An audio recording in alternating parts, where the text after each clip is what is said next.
ಲಿಂಗಾಯತ್ ಪಂಚಾಮಸಾಲಿ ಸದ್ಗುರು ಮಹಾಪೀಠ ಸುಕ್ಷೇತ್ರ ಕೂಡಲ ಸಂಗಮ ಪೂಜ್ಯ ಶ್ರೀ ಬಸವ ಮೃತ್ಯುಂಜಯ ಮಹಾಸ್ವಾಮಿಗಳ ಆಶೀರ್ವಾದದಿಂದ ಹಾಗೂ ರಾಷ್ಟ್ರೀಯ ಅಧ್ಯಕ್ಷರಾದ ಎಸ್ ಪಾಟೀಲ್ ನಾಗರಾಳ್ ಹುಲಿ ಹಾಗೂ ರಾಜ್ಯಾಧ್ಯಕ್ಷರು ದೊರಗೌಡ ಡಿ ಇವರು ನನ್ನನ್ನು ಕಲ್ಯಾಣ ಕರ್ನಾಟಕ ಭಾಗದ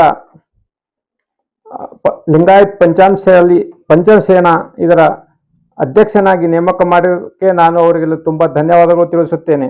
ಹಾಗೂ ಇದೇ ಡಿಸೆಂಬರ್ 10ನೇ ತಾರೀಕು ಬೆಳಗಾವಿಗೆ ಹೋಗಿ ಸುವರ್ಣಸೌಧ ಮುತ್ತಿಗೆ ಹಾಕುವ ಕಾರ್ಯಕ್ರಮ ಹಮ್ಮಿಕೊಂಡಿದ್ದಾರೆ.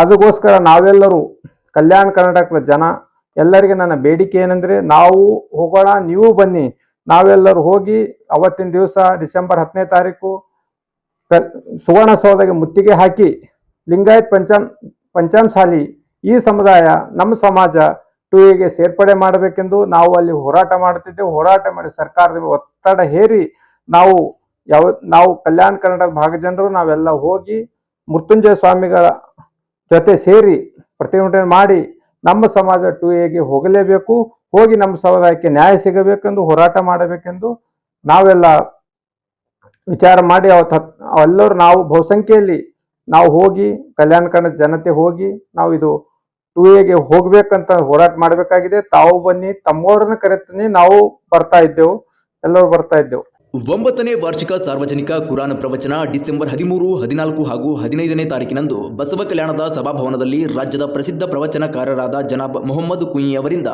ಪ್ರವಚನ ನಡೆಯಲಿದೆ. ಆತ್ಮೀಯರೇ, ತಾವು ಬನ್ನಿ, ತಮ್ಮವರನ್ನ ಕರೆತನ್ನಿ. ತಮಗೆಲ್ಲರಿಗೂ ಆತ್ಮೀಯ ಸ್ವಾಗತ.